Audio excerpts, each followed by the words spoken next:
Lula explica que o Brasil é vítima desde sempre da iniquidade, acima de tudo, e da desmedida dos donos do poder para se manterem controlando a renda e impedindo o avanço do país como um todo. Para as elites brasileiras, não interessa o progresso do país. Para os grandes empresários, não interessa uma economia muito aquecida.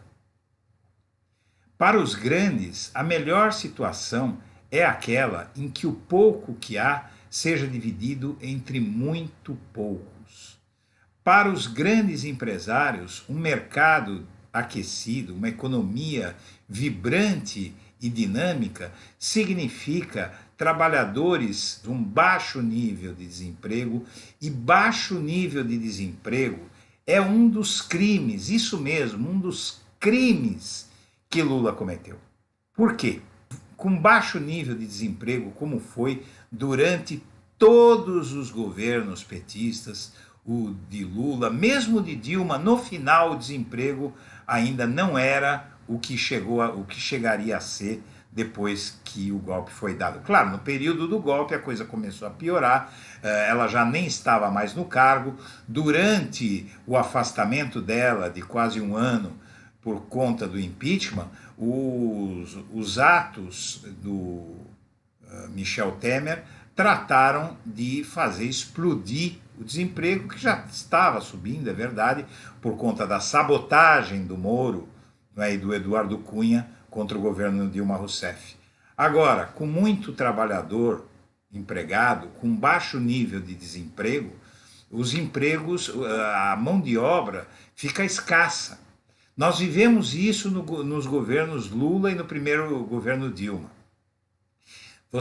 Eu me lembro que a época, antes de 2010, por exemplo, no auge do governo Lula, perto do brilhante 2010, onde o Brasil cresceu 8%, desemprego praticamente zero, nordestinos, nortistas, voltando para os seus estados, porque estava melhor viver lá do que aqui, inclusive, para rever as suas raízes, para retomar as suas raízes, para se reconciliar com as suas raízes. Os nordestinos voltavam para lá.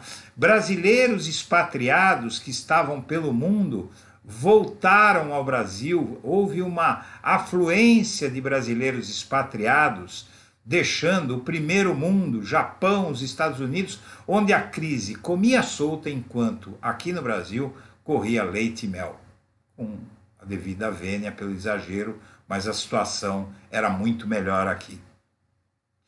E o que é que isso propiciava?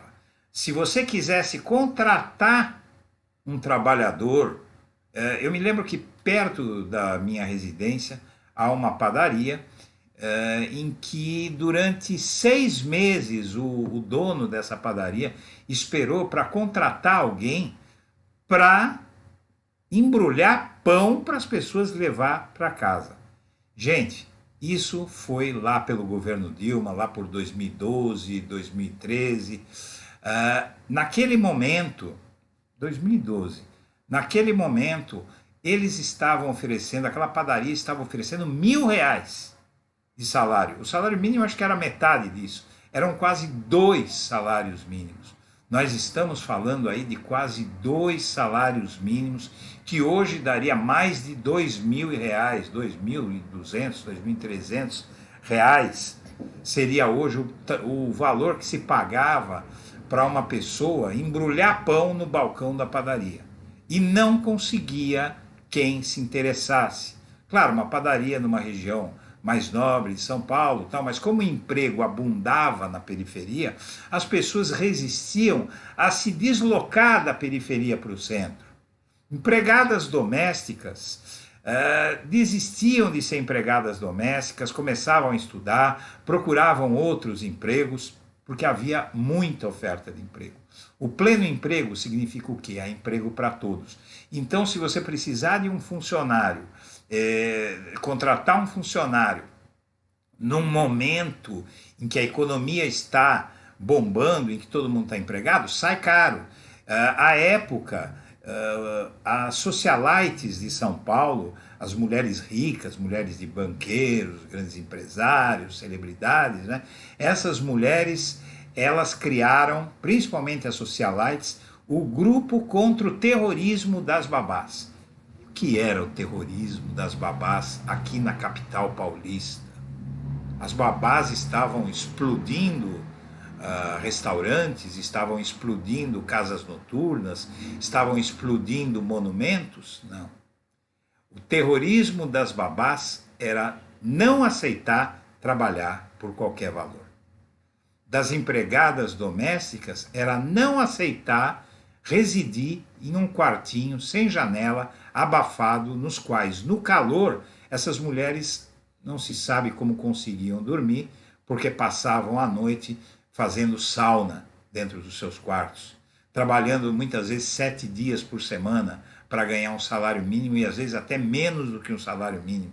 A exploração das empregadas domésticas tinha acabado e as madames e os seus digníssimos maridos consideravam as babás terroristas porque elas queriam direitos que o PT deu, que o Lula deu, né? Então, direitos trabalhistas que deram a essas mulheres foram considerados uma afronta. As cotas para negros nas universidades, que permitiriam que surgisse, acabou nem surgindo com a força que se pretendeu, porque foram sendo abortadas as políticas sociais dos governos do PT, por Temer e por Bolsonaro, mas as cotas para negros nas universidades estavam formando médicos negros. Uma raridade no Brasil. Uma das coisas que é dificílimo de encontrar nesse país é um médico negro. Um amigo meu brincava que médico negro no Brasil a gente só via no seriado dos Simpsons. Sabe, todo mundo conhece essa série de desenhos animados, né? A caricatura de uma família americana, em que o médico dessa família, de outras famílias, era um médico negro.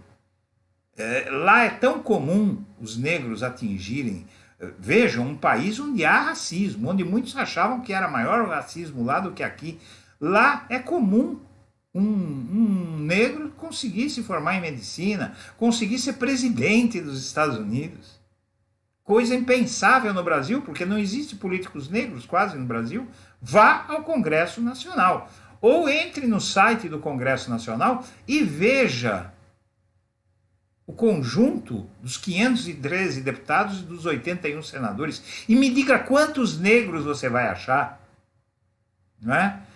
Então, para os empresários, a economia bombando, os grandes empresários, os banqueiros, os rentistas, faz sentido ter uma economia bombando com todo mundo empregado. Eles trabalham contra isso. E para isso eles tomam medidas que impedem a economia de se expandir. Vejam bem, esse cenário de hoje para os empresários é ótimo, porque eles conseguem mão de obra quase de graça. Os patrões contratarem funcionários por valores inferiores ao salário mínimo, pagando muito menos, não dando vale transporte, registro em carteira, só empresa muito organizada. Né? Então a economia ruim, a economia lenta, a economia apagada é boa para essa gente, para essa elite financeira, não é? Étnica, não é? Que infesta esse país e infelicita o nosso país. O Lula, ele bem lembra que o Brasil, toda vez que começa a melhorar, vem um golpe. A República começou com um golpe, né? Um golpe militar. A República Brasileira começou com um golpe militar, porque a sombra militar paira sobre esta nação desde o advento da instalação da República no nosso país. Algumas décadas depois, eu peguei só 3 momentos da história desse país que são muito simbólicos, mas há inúmeros outros.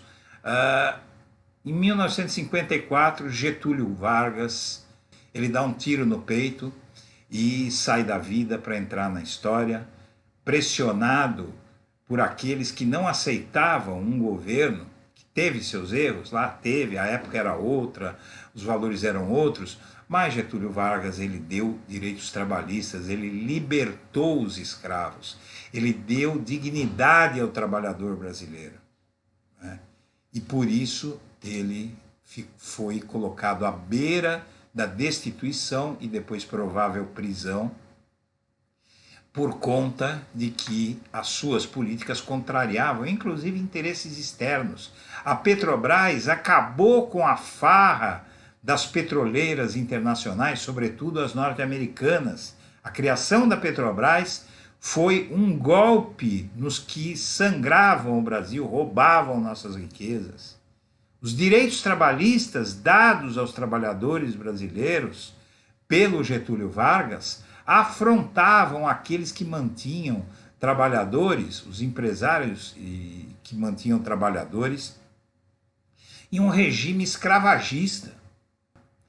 Eis que vem o golpe militar, e quando vem o golpe militar, o Brasil tinha um nível de desigualdade parecido com o que tinha no auge dos governos do PT. E era nesse nível a que havíamos chegado que estava a desigualdade quando chegou o golpe militar de 1964.